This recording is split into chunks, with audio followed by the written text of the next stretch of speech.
মেঘলা দিনে সকাল 6টা থেকে 10টার মধ্যে বাসি কাজ, রান্না, সমস্ত ঘরের কাজ এভাবে স্টেপ বাই স্টেপ করি। রাধে রাধে বন্ধুরা, কেমন আছো তোমরা সবাই? আশা করি ভীষণ ভালো আছো। আমরাও কিন্তু খুব ভালো আছি। আজকে হচ্ছে শনিবার, তোমাদের সাথে নিয়ে আজকের ব্লগটা শুরু করছি। সাথে থাকো, আজকের ব্লগটা তোমাদের খুব ভালো লাগবে। সকালবেলা উঠেই প্রথমে দেখো আমি বিছানাটা গুছিয়ে নিচ্ছি। এদিকে বাবানের পাপা উঠে পড়লো, বাবানও উঠে পড়েছে। আর আজকে একটু 6টার দিকে ঘুম থেকে উঠেছি, 6টা থেকে তোমাদের সাথে কাজকর্ম শুরু করেছি। আর 2 দিনে মাত্র হাতে আছে, মানে আজকে শনিবার, কালকে রবিবার, তারপর তো সোমবার থেকে বাবানের পাপার স্কুল খুলে যাচ্ছে। আর দেরি করে ওঠা যাবে না, তো ভাবলাম হাতে 2 দিন আছে, একটু শুয়ে থাকি। তো সেই জন্য 6টার দিকে কিন্তু ঘুম থেকে উঠেছি। 6টা থেকে তোমাদের সাথে কাজকর্ম করা শুরু করলাম। হাতে মাত্র 2 দিন, তোমাদের বললামই একটু আরাম করার জন্য, নইলে তো সেই সকালবেলা উঠে সেই রান্নাবাড়ি করতে হয়, কারণ বাবানের বাবার স্কুল থাকে। বাবানের ছুটি আছে, আরও বেশ কয়েকদিন ছুটি আছে। বাবানের তো অনেক পরেই গরমের ছুটি দিল, তো বাবানের কয়েকদিন, আরও বেশ কয়েকদিন আছে, তারপরে বাবানের খুলবে। কিন্তু বাবানের পাপা তো সেই অফিসে যাবেই, সেই কারণে আমাকে তো সকালবেলা উঠে রান্না করতেই হবে, তাই না বলো? তো যাই হোক, এদিকে দেখো বিছানাটা খুব সুন্দর করে গুছিয়ে নিলাম। আর ঘরের মধ্যে বিছানাটা একমাত্র যেটা যদি একটু গোছানো থাকে না, ঘরটাই মনে হচ্ছে গোছানো লাগে, সব কিছু পরিপাটি লাগে। আর সব কিছু ঠিক মতো না থাকলে না আমার একদমই ভালো লাগে না। তো সেই জন্য সব জিনিসগুলো একটু গুছিয়ে রাখি। আলনাতে জামা কাপড়গুলো যদি গোছানো না থাকলে সেটাও আমার একদমই ভালো লাগে না। তো সেই জন্য সব কিছু গুছিয়ে রাখি। কিন্তু বাড়িতে বাচ্চা থাকলে তোমরা তো জানো একটু অগোছালো হবেই। আর তার মধ্যে এখন বাবানের পাপা বাবান দুজনেই বাড়িতে আছে, সেই জন্য না বাড়িটা একটু বেশিরভাগ অগোছালো হয়েই থাকছে। যতই গুছায়, কতবার যে গোছাতে হয়, আর বারবার আমাকে গুছিয়ে রাখতে হচ্ছে। ওরা দুজন বাড়িতে থাকলে এরকমই করে, সারাদিন অগোছালো করে রাখে, যেখানকার মানে কোনো জিনিস জায়গা মতো থাকে না। ওরা যখন অফিসে বা স্কুলে যায় তখন আমার সব জিনিসগুলো একদম একবার গুছিয়ে রাখলে না সারাটা দিন মানে ওভাবে গোছানোই থাকে। যেহেতু অগোছালো করা সেরকম থাকে না, বাবান তো সেই সকালবেলা যায়, বিকেল হয়ে যায় আস্তে আস্তে। তারপরে এসে খাওয়া দাওয়া করে একটু খেলাধুলো করে, তারপর তো পড়তে বসতে হয়। কিন্তু ও সেরকমভাবে সময় পায় না। কিন্তু এখন এই যে সারাদিন বাড়িতে, দুপুরবেলা ঘুমাতেও চায় না। জোর করে বলতে পারো অনেকটা ঘুম পাড়িয়ে রাখি, জানো, ঘুমাতেই চায় না দুপুরবেলা। প্রতিদিন বলে আমি আজকে কিন্তু ঘুমাবো না দুপুরবেলা। আমি বলছি ঠিক আছে ঘুমাতে হবে না, কিন্তু টাইম হলে যখন ঘুম পাড়ায় তখন প্রচণ্ড রেগে যায়। আর সারাটা দিন ওইভাবে যদি মানে জেগে থাকলে হয়, একটু তো ঘুমাতেই হবে, তাই না, দুপুর টাইমটা। তো সেই জন্য দুপুরবেলা একটু ঘুম পাড়িয়ে দিই। তো যাই হোক, আমাদের ঘরটা গুছিয়ে নিলাম, আসলাম এই ছোটো ঘরটাতে। তো যাই হোক, এটা ঘরটা ছোট, তার জন্য আমি ছোট ঘরই বলি। কারণ হচ্ছে এই ঘরে কোনো জিনিস থাকে না, যখন আমি বলি যে এই ঘরে একটা জিনিস আছে, কেমন করে বোঝাবো? আমি বলি যাও ছোট ঘরে আছে, বা ওই দিককার ঘরে আছে, আমাদের ঘরে আছে, এরকম করে বলে মানে এক একটা ঘরের নাম রাখা হয়েছে। তাহলে জিনিসগুলো খুঁজে পাওয়া যায় না, না যদি কাউকে কিছু আনতে বলি, মানে বাবানকে, বাবানের পাপাকে। তো সেই জন্য এই ঘরটাকে আমি ছোট ঘরই বলি, কারণ ঘরটা মানে বাকি দুটো ঘরের তুলনায় এই ঘরটা একটু বেশ ছোট, তো সেই কারণে। তো যাই হোক, এই যে কয়েকটা জামা কাপড় ছিল সেগুলো এই ঘরে রাখা ছিল, তো ভাবলাম একটু গুছিয়ে নিই, তারপর বিছানাটা একটু পরিষ্কার করে নেব। তো আপাতত জামা কাপড়গুলো বিছানায় রাখলাম ভাঁজ করে, পরে আমি আলনাতে সাজিয়ে নেব। তো আপাতত এখানেই থাক, পরে গুছিয়ে নেবো। তো এদিকে বিছানা চাদরটা একটু টান টান করে নিলাম, নিয়ে তারপর এখন এই যে ঘর ঝাড় দিচ্ছি ভালো করে। প্রত্যেকটা ঘরেই ঝাড় দেবো, আর বাকি ঘরগুলো ঝাড় দেওয়া হয়ে গেছে, শুধু এই ঘরটা বাকি আছে। আর এই যে বাবান দেখো আমার সাথে সাথেই কিন্তু ছোটাছুটি করছে, ও হাত মুখ ধোয়া, ব্রাশ করা সব হয়ে গেছে। আমার ঘরটা পরিষ্কার করতে করতেই হয়ে গেছে, কারণ আমার ঘর পরিষ্কার করতে একটু সময় লাগে। আর তার মধ্যে তো ঘুম থেকে উঠেই সোজা ব্রাশ নিয়ে চলে যায় ব্রাশ করতে।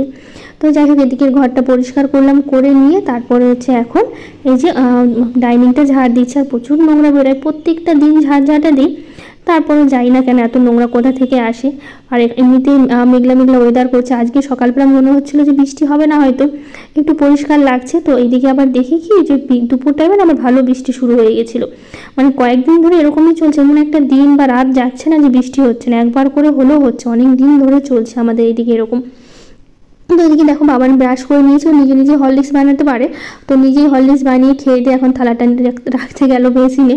কারণ ওটা ওকে শেখানো হয়েছে যে খাওয়া দাওয়া করে তুমি বেসিনে থালাটা একটু থালাটা রেখে দিবা, তো সেটাই করে।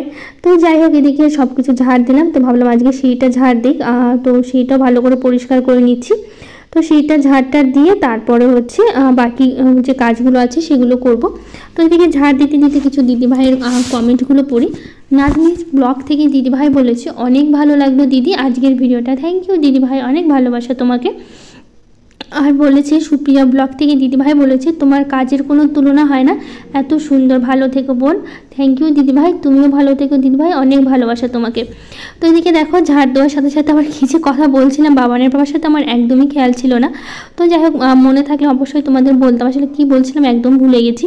তো সেইটা খুব ভালো করে ঝাড় দিয়ে নিচ্ছে। আর সেইটা না সবসময় ঝাড় দেওয়া হয় না, বলতে পারো একদিন পরপরই ঝাড় দেওয়া হয়, আর প্রতিদিন তো ঝাড় দেওয়া হয়ে ওঠে না সেরকমভাবে। তো সেইটা বাদই পড়ে থাকে, কিন্তু প্রত্যেকদিন চেষ্টা করি দেওয়ার, কিন্তু মাঝে মধ্যে না একদিন দুদিন বাদ পড়ে যায়, মানে মাঝে একদিন ধরো বাদ পড়ে গেল, এরকম মাঝে মধ্যে হয়। তো যাই হোক এদিকে সিঁড়িটা ভালো করে ঝাড় দিলাম, আর শুধু সিঁড়ির তলাটা বাকি আছে, তারপর তো বাইরের উঠানটা ঝাড় দিতে হবে। তো এদিকে সিঁড়ির তলাটা ভালো করে ঝাড় দিই।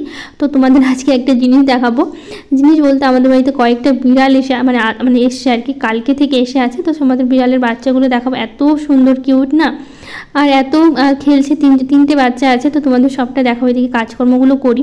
তো এইদিকে হচ্ছে আমি ঝাড় দিচ্ছি আর কি, ঝাড় দিতে দিতে আবার হচ্ছে এদিকে মানে বাবানের বাবা কী করেছে বলো তো, উঠানটা ঝাড় দিয়ে দিয়েছে। আমি ওকে বলছিলাম যে তোমাকে উঠান ঝাড় দিতে হবে না, আমি দিয়ে দেবো।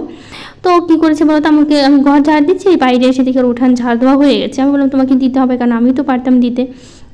তো সেই জন্য আর কি আমি ওই মানে নোংরাটা হচ্ছে উঠিয়ে তার বাইরে ফেলতে গেলাম, কারণ যেহেতু হচ্ছে বাবানের বাবা উঠানটা ঝাড় দিল, উঠানে ফেললে তখন আমাকে আবার উঠানটা ঝাড় দিতে হবে। তো এই যে বিড়ালের বাচ্চাগুলো দেখাচ্ছি, তো বাবান এসে মুড়ি দিচ্ছে, আমাকে বাটি ধরে দিও না, বাটি থেকে ঢেলে দাও। তো বিড়ালের ভাত দিয়েছিলাম কালকে এসছে, তো ভাত তো খাচ্ছে না, ও মুড়ি দিলে মুড়ি খাচ্ছে। তো মুড়ি দিয়েছি, ওরা খেয়াল করেনি, তো আমি আবার ডেকে ডেকে ওদের খাওয়ালাম পরে মুড়ি। তো দেখো কি সুন্দর খেলছে, ওর মা আছে। তো মাঝে মধ্যে ওর মা এসে কী করবে, তো দুধ খাইয়ে দিয়ে আবার চলে যায়। আর তিনটে বিড়ালের বাচ্চাগুলো এইভাবে এসে খেলাধুলো করছে, কালকে থেকে ঘরের মধ্যে ঢুকে যাচ্ছে জানো, তো দরজা বন্ধ করে রাখতে হচ্ছে সবসময়। তো বাইরে বেশ সুন্দর খেলছে। তো বাবান তো বল দিচ্ছে, ও বাবান বলছে আমি বিড়ালের বাচ্চা বাড়িতে রাখবো, আমি হচ্ছে বাড়ি থেকে বের করবো না, মানে বাড়িতেই থাকবে, ও খেলবে বিড়ালের বাচ্চা নিয়ে। আমি বলছি ঠিক আছে তাহলে বাড়িতেই রাখো। তো আবার কি হচ্ছে, কালকে বিস্কুট দিয়েছে অনেকগুলো, সেই বিস্কুট খেয়ে তারপরে বিড়ালের বাচ্চাগুলো আর বাড়ি থেকে যায়নি। কালকে অনেকগুলো বিস্কুট, মানে এক কৌটা বিস্কুট ছিল, ও তো মানে বুঝতে পারিনি, হাফ কোটা করে দিয়েছে। এত বিস্কুট খায় বিড়াল, আমি একটা দুটো দিতে পারতে, এতগুলো দেওয়ার কি দরকার ছিল। গোটা বিস্কুটগুলো উঠানে ছিটিয়ে ছিটিয়ে রেখে দিয়েছি বিড়ালের জন্য। একটা দুটো হয়তো খেয়েছে বিড়াল, আর সবগুলো তো পরে আমাকে ফেলে দিতে হলো, নষ্ট হয়েছে। তো যাই হোক এদিকে বিড়াল প্রচুর সুন্দর, মানে খুবই খেলাধুলো করছে, ভালো লাগছে বিড়ালের বাচ্চাগুলো, আর তিনটে তো বেশ সুন্দর খেলছে। তো যাই হোক এদিকে ভাবলাম তাহলে যেহেতু অনেক কাজই হয়ে গেল, তো এটা হচ্ছে দরজাটা পরিষ্কার করি, আর জানলাটাও পরিষ্কার করব, আর গ্যারেজ রুমে যে দরজাটা আছে না ওটাও পরিষ্কার করব। তো এই দিকটা ভালো করে ঝেড়ে নিচ্ছি, দরজাটা খুব ভালো করে মুছে নিলাম, নেওয়ার পর তারপরে হচ্ছে একটু ঝেড়ে নিচ্ছি।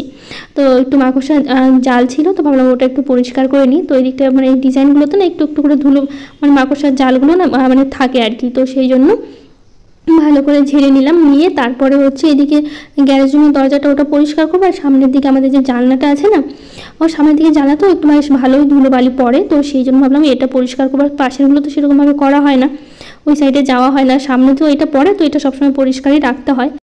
তো আমি এবার একটা চেয়ার নিয়ে এসেছি, কারণ হচ্ছে ওপর দিকে নাগাল পাচ্ছিলাম না, তো সেই জন্য একটা চেয়ার নিয়ে আসলাম। চেয়ারে উঠে তো ভালো করে এই সাইডগুলো খুব ভালো করে পরিষ্কার করলাম, করে তো নিচের দিকটাও পরিষ্কার করব। এগুলো ধুলোবালি লেগেই থাকে, আর তার মধ্যে সামনের দিকে হাওয়াটাও বেশ আসে, তো সেই জন্য বেশ নোংরাও হয়। তো সেই জন্য আর কি এটা ভালো করে পরিষ্কার করে নিলাম। তো এদিকে এটা পরিষ্কার করার পর গ্যারেজ রুমের দরজাটাও পরিষ্কার করে নেব। তো ওইদিকে দরজার জানলাটা তো খুব ভালো করে পরিষ্কার করে নিলাম, নিয়ে তারপর আসলে এই গ্যারেজ রুমের দরজাটা একটু ভালো করে মুছে নিচ্ছি।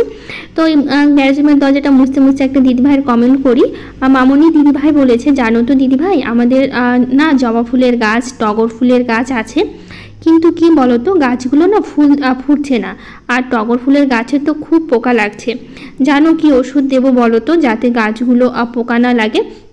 আসলে দিদিভাই আমার না একদমই জানা নেই যে কোন ওষুধ দিলে পোকাগুলো তোমার থাকবে না। তুমি একটা কাজ করতে পারো, যেরকম ওই মানে কীটনাশকের যে দোকানগুলো হয়, বিষ অনেক ধরনের পাওয়া যায়, তুমি সেখানে গিয়ে হয়তো জিজ্ঞেস করতে পারো, তারা হয়তো দিতে পারবে। তো আমার তো জানা নেই, তাই আমি বলতে পারছি না। আর বলেছে আর তুমি যখন পুজো করবে তখন মাথায় একটা ওড়না দিয়ে পুজো করবে, এরকমভাবে কিন্তু পুজো করতে নেই। আর অনেক সুন্দর লাগলো ভিডিওটা, থ্যাংক ইউ দিদিভাই, অনেক সুন্দর একটা কমেন্ট করেছে, আমার তো ভীষণ ভালো লেগেছে, অনেক অনেক ভালোবাসা তোমাকে। তো যাই হোক, এদিকে সব কাজ সেরে তারপরে হচ্ছে চলে আসলাম একদম স্নান করে রান্নাঘরে। আসলে আমি পুজো দিতে পারবো না দেখে বাবানের পাপাই আজকে পুজোটা দেবে, তো সেই জন্য পুজোটা দিলাম না, সোজা চলে আসলাম রান্নাঘরে। তো আমাদের এখানে তো যেহেতু তোমরা তো জানোই আমি হচ্ছে মালদাতে থাকি, মানে মালদার গাজলে থাকি আর কি। আর এদিকে তো আমের তো প্রচুর মানে মানে আম তো এদিকে বিখ্যাত তোমরা জানোই। তো এখন থেকে যে শুরু হলো মানে আম খাওয়া আর কি, প্রত্যেক দিন আম খাওয়া হচ্ছে, এত আম খাওয়া হচ্ছে তোমাদের কি বলবো। তো এই আম মুড়ি খেলাম, বাবানের পাপাকে দিলাম, বা আমি নিলাম একটু আম মুড়ি, আর বাবানের পাপা কালকে মিষ্টি এনেছিল, তো সেই জন্য একটু মিষ্টি খেলাম আর একটা পাউরুটি খেলাম আর কি। তো হচ্ছে কালকে রাত্রেবেলা মিষ্টি এনেছিল, খাওয়া হয়েছে মিষ্টি আর পাউরুটি তো ছিল, তো একটা করে ছিল, কালকে তো খাওয়া হয়েছে দুটো করে, আর পাউরুটি ছিল না, একটা করেই ছিল। তো সবাইকে দিলাম, বাবানের পাপাকে, বাবানকে, আর আমিও নিয়েছি। তো খেয়ে দিয়ে তারপর কিছুক্ষণ বসেছিলাম, বসে থাকার পর তারপরে চলে আসলাম হচ্ছে এই যে কয়েকটা ডাঁটা তুলতে। আজকে আলু আর ডাঁটা দিয়ে একটা তরকারি করবো, তো সেই জন্য। আর তার মধ্যে আজকে তো শনিবার, তোমরা জানোই শনিবার মানে হচ্ছে আমাদের নিরামিষ, শনিবার মানে আমরা নিরামিষ খাই। তো সেই কারণে হচ্ছে যে আজকে একটু ডাল রান্না করবো, কলাইয়ের ডাল, অনেক দিন খাওয়া হয় না, তো ভাবছি বাবানের বাবা বললো কি যে একটু কলাইয়ের ডাল করো, অনেক দিন তো খাওয়া হয় না। তো বললাম ঠিক আছে তাহলে কলাইয়ের ডাল করি। তো যতটুকু আছে সবটাই করে নেবো, কলাইয়ের ডাল করবো, একটু সর্ষে বাটা দিয়ে ভেন্ডির চচ্চড়ি করবো, আর আলু আর ডাঁটা দিয়ে আর একটু দুই একটা পটল দিয়ে একটু তরকারি করবো, ব্যাস এটাই আজকে রান্না হবে। তো এই যে ভাতটা বসিয়ে দিয়েছি আর পাশে হচ্ছে এই যে ডালটা বসিয়ে দিচ্ছি। তো ভাত আর ডাল দুটোই একসাথে সেদ্ধ হোক, আর এইদিকে আমি সবজিগুলো পরপর কেটে নিই, তাহলে একসাথে সব কিছু হয়ে যাবে। তো প্রথমে যে ভেন্ডিগুলো কেটে নিচ্ছি। তো জয়া লাইফস্টাইল থেকে দিদিভাই বলেছে তোমার ভিডিও প্রথম দেখলাম, খুব ভালো লাগলো, আর আমার নাম নিয়েও আমার পরিবার থেকে ঘুরে এসো। অবশ্যই দিদিভাই, অনেক ভালোবাসা, সুন্দর একটা কমেন্ট করেছো সেই জন্য। সুলতানা দিদিভাই বলেছে গত দুদিন ধরে তোমার ভিডিও দেখতে পারিনি, আমাদের এখানে প্রচুর বৃষ্টি হয়েছে, কারেন্ট ছিল না, আবার নেটওয়ার্কও ছিল না, ফোনের চার্জ দিতে পারিনি, তাই ভিডিওগুলো দেখতে পারিনি।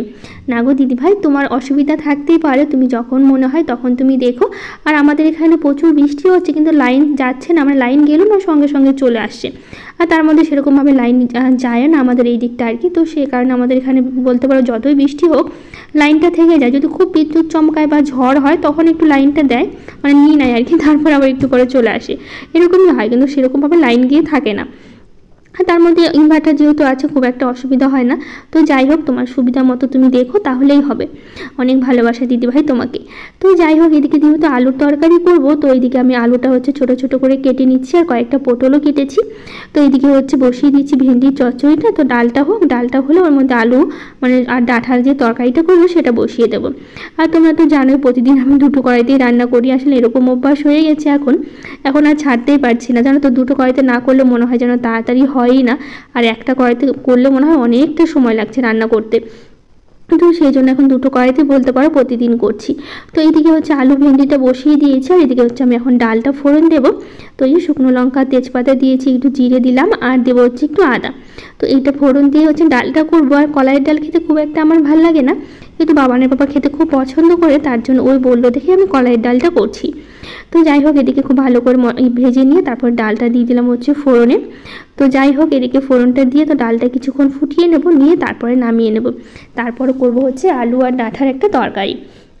তো এই যে দেখো, ভেন্ডিটা বেশ অনেকক্ষণ ভাজা ভাজা করে নিয়েছি, নিয়ে এর মধ্যে দিয়ে দেবো সর্ষেটা যে বেটে রেখেছিলাম, সর্ষে আর কাঁচা লঙ্কা বাটাটা দিয়ে তো কিছুক্ষণ একটু নাড়াচাড়া করবো, একটু ঢেকে রাখবো, হালকা দেবো এর মধ্যে একটু চিনি, কারণ সর্ষের জিনিস একটু চিনি না দিলে না খেতে খুব একটা ভালো লাগে না, চিনি দিলে কিন্তু বেশ ভালো লাগে। তো একটু হালকা দিলাম চিনি, তো একটু ঢাকা দিয়ে রেখে দেবো। আর এই যেহেতু জল জল আছে, তার মধ্যে যতটুকু সেদ্ধ হওয়ার ভেন্ডিটা ততটুকু সেদ্ধ হয়ে নিবে, তো সেই জন্য ঢাকা দিয়ে রেখে দিচ্ছি, ওটা হচ্ছে। তো এদিকে হচ্ছে আমি আলুটা বসিয়ে দিই। তো ডাঁটাটা আগে দেবো না, আগে শুধু আলু আর পটলটা দিলাম, এটা বেশ ভাজা ভাজা করে তারপরে ডাঁটা দেবো, বলে আগে থেকে ডাঁটাগুলো দিলে না একদম মানে আলুর সাথে পুড়ে পুড়ে যাবে, সেই জন্য। তো কয়েকটা কাঁচা লঙ্কা ফাটিয়ে দিলাম, আর একটু ভাজা জিরের গুঁড়ো দেবো, ব্যাস হয়ে যাবে। আর টমেটো আছে, তো এদিকে আলুটা একটু ভালো করে ভেজে নিই, তারপরে হচ্ছে দেবো হচ্ছে এর মধ্যে মানে টমেটোটা একটু পরে দেবো, আগে একটু লাল লাল করে আলুটা ভেজে নিই। তো এটা আলুটা একটু ঢাকা দিয়ে দেবো, যাতে ভাজাও হয় সাথে আবার একটু সেদ্ধও হয়ে যায়। তো এদিকে ভালো করে নাড়াচাড়া করছি, নাড়াচাড়া করে তারপর দেবো হচ্ছে ঢাকা। তো যাই হোক, এদিকে হাতটা ভালো করে ধুয়ে নিলাম, দিয়ে তারপর এদিকে আবার হচ্ছে ভেন্ডিটা আমার হয়ে গেছে, ভেন্ডিটা নামিয়ে নেব, কারণ হচ্ছে ভেন্ডিটা অনেকক্ষণই ঢাকা দিয়ে রেখে দিয়েছিলাম, তো ভেন্ডিটা নামিয়ে নিয়েছি। আর এদিকে দেখো আলুটা কিন্তু বেশ ভাজা ভাজা হয়েছে, এর মধ্যে দিয়ে দিলাম ডাঁটাগুলো। তো ডাঁটাগুলো দিয়ে আর টমেটো দিয়ে না কিছুক্ষণ আরেকটু ভাজা ভাজা করে নেব। সর্বাণীর ছোট্ট সংসার থেকে দিদিভাই বলেছে খুব সুন্দর ভিডিও, অনেক অনেক ভালোবাসা দিদিভাই, থ্যাংক ইউ। আর শিপ্রা ব্লগ থেকে দিদিভাই বলেছে তুমি খুব সুন্দরভাবে সংসারের কাজগুলো গুছিয়ে করলে, থ্যাংক ইউ দিদিভাই। আর সামিয়া দিদিভাই বলেছে, দিদিভাই আজকের ভিডিওটা অনেক বেশি সুন্দর হয়েছে, আমার অনেক ভালো লাগলো। থ্যাংক ইউ দিদিভাই। আর হচ্ছে পায়েল সরকার দিদিভাই বলেছে তোমার বাড়ি কোথায়? আমার বাড়ি হচ্ছে মালদা ডিস্ট্রিক্টের গাজলে। তো আরও কিছু দিদিভাইরা কমেন্ট করেছে, NS Bengali blog, Guddi and বাবলির ছোট্ট মুহূর্ত, Papiya blog, Madhu Banerjee, Shreyasi blog, Doyel Ghosh blog, Rupalinath. সবাইকে থ্যাংক ইউ, অনেক ভালোবাসা যারা যারা এত সুন্দর সুন্দর কমেন্ট করেছে আর এত এত ভালোবাসা দিচ্ছে সবাইকে। তো যাই হোক, এদিকে রান্নাবাড়ি সব শেষ করলাম, বাসনগুলো মেজে রাখলাম আর রান্নাঘরটা খুব ভালো করে পরিষ্কার করে দিয়েছি। খাওয়া দাওয়া এখন করবো না, পরে খাওয়া দাওয়া করব। তো যেহেতু এই সকালবেলা একটু মুড়ি খাওয়া হয়েছে, তো সেই জন্য রান্নাবাড়ি তো করে রাখলাম, পরে যখন খিদে পাবে খাওয়া যাবে। তো যাই হোক, আজকের ব্লগটা এখানেই শেষ করছি। কেমন লাগলো জানিও। আজকের মতো টাটা, দেখা হবে নতুন